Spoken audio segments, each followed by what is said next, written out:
Hello guys, तो कैसे हैं आप लोग। उम्मीद करता हूं कि आप सब बहुत अच्छे हैं। आज हम एक ऐसी किताब के बारे में जानेंगे जो कि खुद शैतान की किताब के नाम से मशहूर है। एक ऐसी किताब जिसे कागज़ पर नहीं मगर जानवर की खाल पर लिखा गया था और जो कि अपने आप में एक मिस्टीरियस किताब है। 800 साल के रिसर्चर्स के बावजूद एक मशहूर हिस्सा इस किताब से ये जुड़ा है कि इस किताब को सिर्फ एक रात में लिखा गया था। तो आप सबको पता है कि होली बाइबल ईसाई धर्म की पवित्र ग्रंथ है, मगर ये किताब डेविल्स बाइबल के नाम से जानी जाती है और इसका एक और नाम है कोडेक्स गिगास।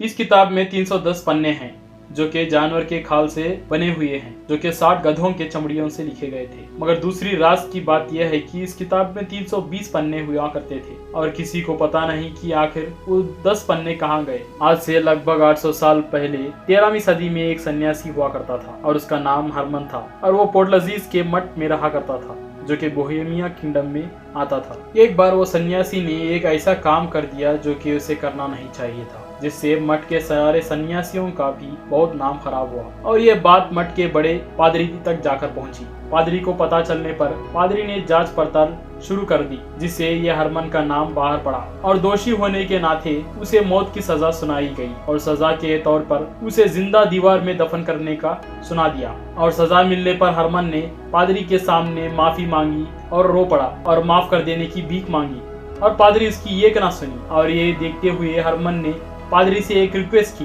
वो अपनी सजा की माफी के तौर पर वो एक ऐसी किताब लिखेगा जो आज तक किसी ने नहीं लिखी होगी और ये पूरे मानव प्रजाति की भलाई करेगी और ये किताब एक रात में पूरी लिखेगा। और ये बात सुनकर सारे मठ के पादरियों ने अपने आप में डिस्कस करके और फिर हरमन से कहने लगे अगर वो ये किताब एक रात में लिखेगा तो उसकी सजा माफ कर दी जाएगी। और हरमन ने पूरे शिद्दत से किताब को लिखना चालू किया, मगर समय के साथ ये किताब पूरी ना होने की उम्मीद पर हरमन एक ऐसा काम कर बैठा जो कि एक काम वो ना करता तो शायद ही ये किताब का जन्म होता। कोई भी इंसान कोई मुश्किल वक्त में अल्लाह, भगवान, ईसा को याद करता है, मगर हरमन ने ठीक इसका उल्टा किया। उसने लूसीफर को याद किया मदद के लिए और लूसीफर उसके सामने हाजिर हो गया। और जब हरमन ने उससे अपनी किताब पूरी करने के लिए मदद मांगी तो लूसीफर ने बदले में उसकी आत्मा को मांगा और इस तरह कुछ इन दोनों में डील हो गई और ये किताब सुबह तक गधों की खाल में बन जाती है। जब सुबह सारे पादरी इकट्ठा होकर देखने पर चौंक गए, क्योंकि इस किताब में पहले पन्ने में ही शैतान की तस्वीर थी और ये किताब लैटिन भाषा में और हिब्रू में लिखी गई थी और इस किताब में शैतान की तारीफ की गई थी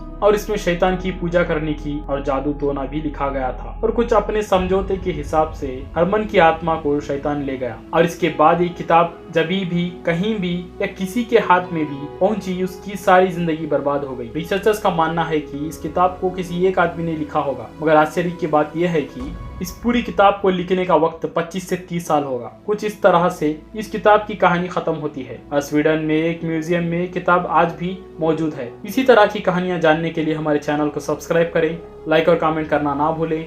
मैं आपसे मिलूंगा अगली कहानी में, तब तक अपना ख्याल रखें। Thank you very much.